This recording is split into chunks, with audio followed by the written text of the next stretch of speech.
research explores how naval surgeons in the British Royal Navy participated in medical and scientific debates during the French Revolutionary and Napoleonic Wars. The final decade of the 18th century, leading into the 19th century, was a key moment in the development of modern clinical medicine in Europe. Understanding how naval surgeons contributed to these developments, drawing on their experiences in global spaces, is at the heart of my research. Using patient cases that naval surgeons recorded in journals on board ship, I examine how these surgeons employed different medical theories to understand disease, how it emerges and spreads. I also explore how surgeons participated in medical science through early clinical trials and circulated their findings with their peers. The setting and environment that this research emanates from is just so exciting. The ship being the center of where it all happens, out at sea, with lightning strikes, poisonous animals, diseases of all kinds, from scurvy to yellow fever. And then, in the middle of that, the surgeon documenting the experiences. Not only do we get to see how life could be for these people, we also get an insight in such formative years for the history of modern medicine. So, when reading Manon's proposal, I knew right away that I wanted to portray this. My collaboration with Gabriel explores one facet of this research: the surgeon's continuous and sometimes fruitless efforts to provide medical care in the small, cramped space of a ship during thunderstorms, battle, in the heat of the tropics, and the cold damp of the North Atlantic.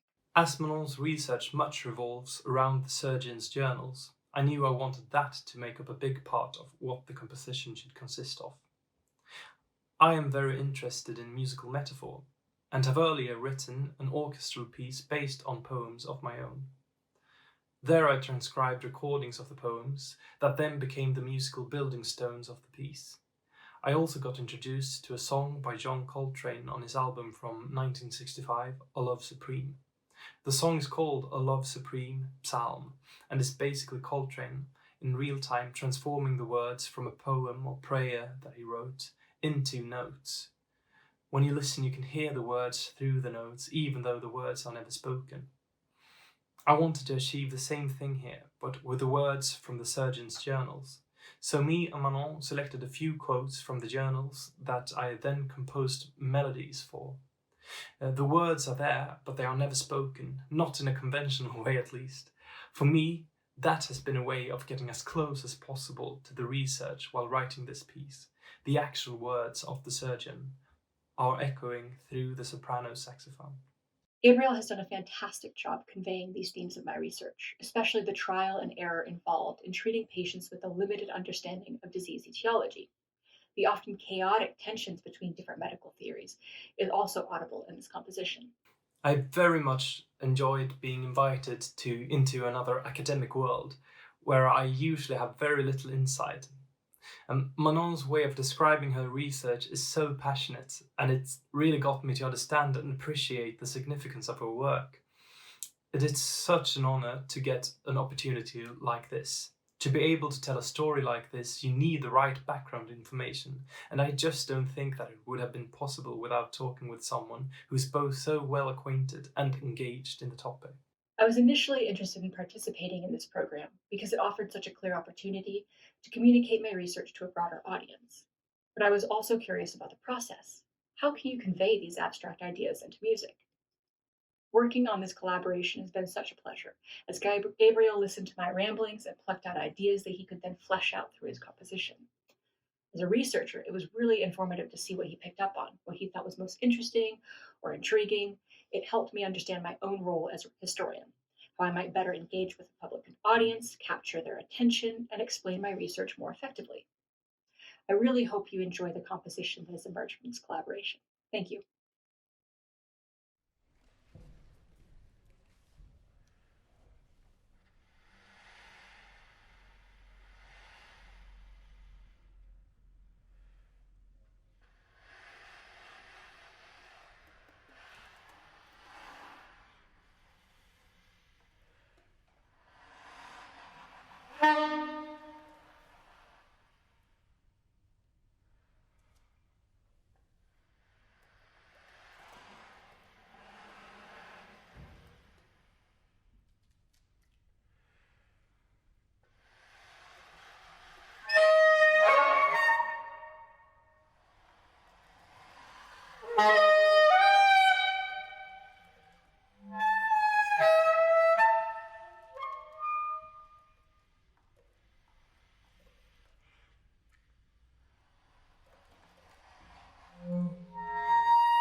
Bye.